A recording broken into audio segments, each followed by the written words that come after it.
Things that happened during the founding era of this church that I will not speak of in mixed company. They're soundly and well documented. They were absolutely brutal and diabolical. And they were perpetrated upon these saints. And I don't think that anybody would like anybody they know to go through that again. Even any of God's children have to do that again. But he says, more than we have yet known, heavy as their sacrifices have been. We don't want to lose this. We've got to preserve this. It is absolutely essential. Well, here's what Tamara said in Jesus the Christ that I told you we were going to get to. It's kind of a long quotation, but it tells a good message. There's a couple of long quotations in here that I like to use because it's them, not me. Here's what he said. Toward the end of the 15th century, Columbus was led by the inspiration of God to the discovery of the New World.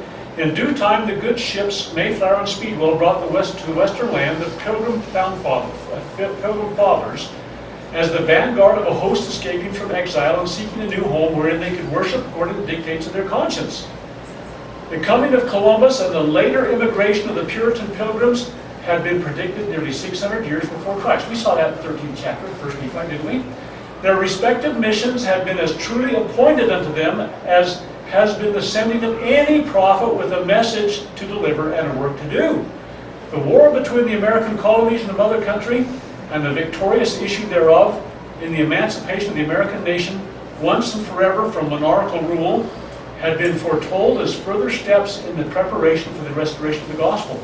Time was allowed for the establishment of a stable government, for the raising up of men chosen and inspired to frame and promulgate the Constitution of the United States, which promises to every man a full measure of political and religious freedom. It was not meet that the precious seed of the restored gospel be thrown upon unplowed soil, hardened by intolerance, and fit to produce only thorns of bigotry and rank weeds of mental and spiritual serfdom. The gospel of Jesus Christ is the embodiment of liberty. It is the truth that shall make free every man and every nation who will accept and obey its principles. Okay, I wish there were time to speak about another shining object out there, the Westphalian Treaty of 1648. It laid the foundation in Europe. It ended, well, it had been religious wars that had driven the Pilgrims and the Puritans here. And there's many interesting things to talk about. You know, the difference between the Jamestown colony and the ones that were established in Massachusetts, and how one had kind of a secular beginning and had lots of problems, including possibly cannibalism, and how the Pilgrim Puritans came forth here almost exclusively for religious freedom. Okay? So, that Westphalian Treaty ended the 80 Years' War and the 30 Years' War. There were some other wars that continued in Europe. But the fact of the matter is, it established something that is under attack today. It established the fact that supranational powers are precluded from impinging upon sovereign nations inside their borders. Okay? So sovereign nations were recognized, and they said, you know, it doesn't matter who it is, whether it's a church that has to put the big heavy hand on somebody for religious reasons across the national border, or what. These nations are free and independent, and the Declaration was an embodiment of that when we put our Declaration of Independence together in 1776. Sovereign nations, free and independent from the rest of the world. Nobody can impinge upon our borders. We can find our own path. Do we believe that today? There's a huge effort today in the world to get rid of sovereignty of nations. We don't like the way somebody's doing business? Shock and awe, baby. I mean, you know, it's like, what are we thinking? We're the Red Dawn on other nations. If you stop and think about it, how would you feel if you were invaded and occupied? I hope that everybody here would figure out a way to oppose that. Okay? Think about that for a minute. At any rate, Westphalian Treaty established that each nation would stand alone. Nobody else could interfere. Not the United Nations, not NATO, not the Council on Foreign Relations, or anybody else that you might come up with. CETO, CENTO, ANZUS. Some of you may remember some of these old treaties. Anyway, this nation was established. There was a step-by-step process. This idea of the Protestant Reformation, all these kind of things, all of these things were stepping stones to get to where we are. Anyway, we'll move on. 98 sections of the Doctrine and Covenants. Now, if you look at these sections of the Doctrine and Covenants very interestingly, I think, you'll find that it was in a period when the saints were facing some things in Missouri that were challenging. And the Lord revealed these things to Joseph Smith. Verses 4 through 7.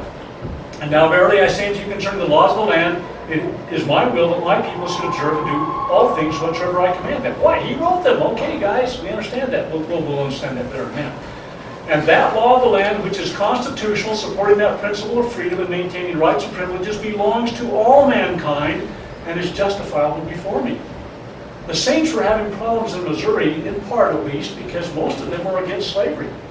The Lord reinforces the idea that it belongs to, this cause of liberty belongs to all mankind. And by the way, that was the Founding Fathers' perspective. And we can talk about the 42nd Federalist paper and some of the other things that were said at some point, but not tonight. But that was their intent, to get rid of slavery. Missouri at that time, it wasn't so popular. Therefore, I, the Lord, justify you and your brother to my church in befriending that law, which is the constitutional law of the land, and as pertaining to law of man, whatsoever is more or less than this cometh of evil. So, can we change it with impunity? Whatsoever is more or less than this cometh of evil. Okay, is it changed more or less? I'll leave it to you to decide. Because if you took something out, it'd be less. If you added something to it, it'd be more. But he says, if you change this thing, you're going to have troubles, baby. Okay. Going on. I, the Lord, make you free.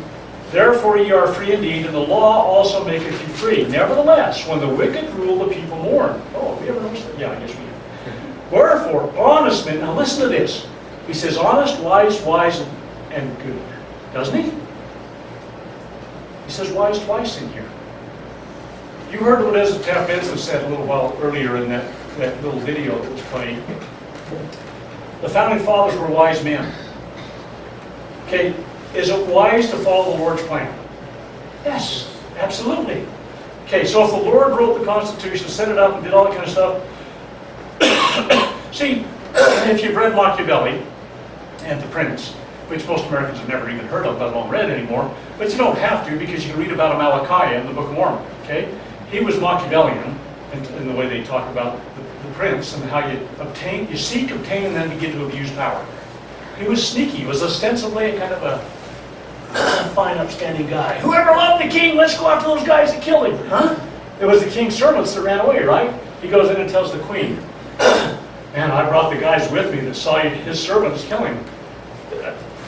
They were the guys that killed the king. I mean, so that's the kind of thing a prince puts out. How to seek, obtain, and then retain power. Okay? So, you can look good and honest. You can tell a good story. But the wisdom is found in following the Lord's plan. I think that's why that's in there.